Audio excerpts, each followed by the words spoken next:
Un dels aspectes més interessants d'aquesta legislatura és la posició de Junts, que permanentment pot donar sorpreses.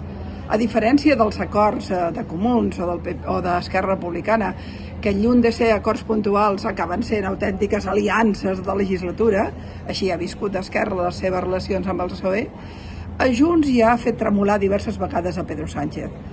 Perquè, a diferència, repeteixo, de la tradició d'altres partits, Puigdemont va deixar molt clar, i la gent de Junts van deixar molt clar, Míriam Nogueras ho ha deixat molt clar, que cada cosa que s'ha de votar al Congrés s'haurà de pactar i mirar, i que sempre estarà en favor dels interessos del seu partit i de la gent que els ha votat i no els interessos del Partit Socialista, que acostuma a creure que tots l'han de seguir, perquè com és el progre i els altres són malos, doncs vinga.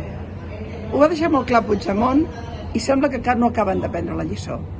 El darrer exemple d'això, d'aquesta voluntat de marcar posició pròpia, que no són un ramat, que no van amb una tendència, no són els partits d'esquerres o els partits de dretes, sinó que Junts té la seva posició pròpia, els seus interessos són vinculats a Catalunya i no es mou d'aquí.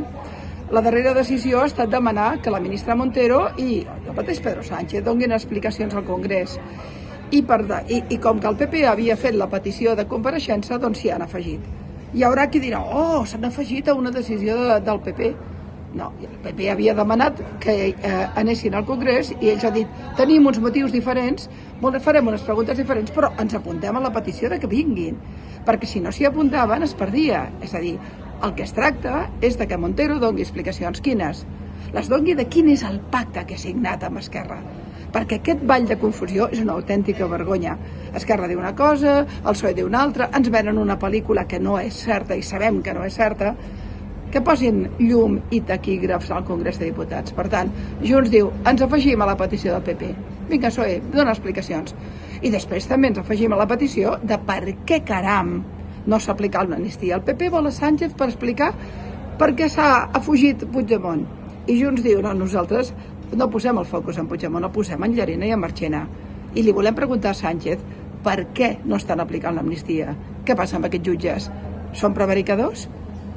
És molt interessant perquè la legislatura comença ara mateix el que se'n diu el curs polític. Tindrem una tardor interessant, intensa, on està bastant clar que Esquerra continua amb el seguidisme que ha tingut sempre des de fa tant de temps, perquè la seva estratègia, si no que ho canvia el Congrés, és d'aliances amb les esquerres espanyoles, però Junts, com el PNB, té agenda pròpia, criteri propi i tindrà votacions pròpies. I no hi ha cap mena de dubtes que no li posarà gens fàcil a Pedro Sánchez.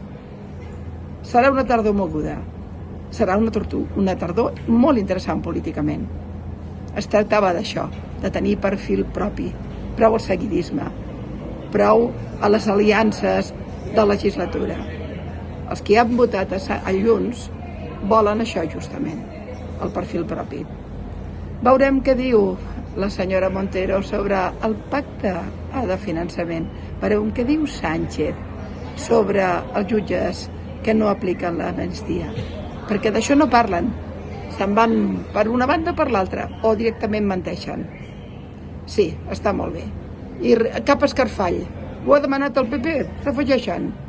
Ho demanarà un altre dia un altre. Si és interès de Junts, ho afegeixen. Entenguem que la política és això, que un partit defensa els seus interessos i els dels seus votants i els dels seus objectius polítics. Ja n'hi ha prou de tant servilisme d'alguns partits respecte als altres.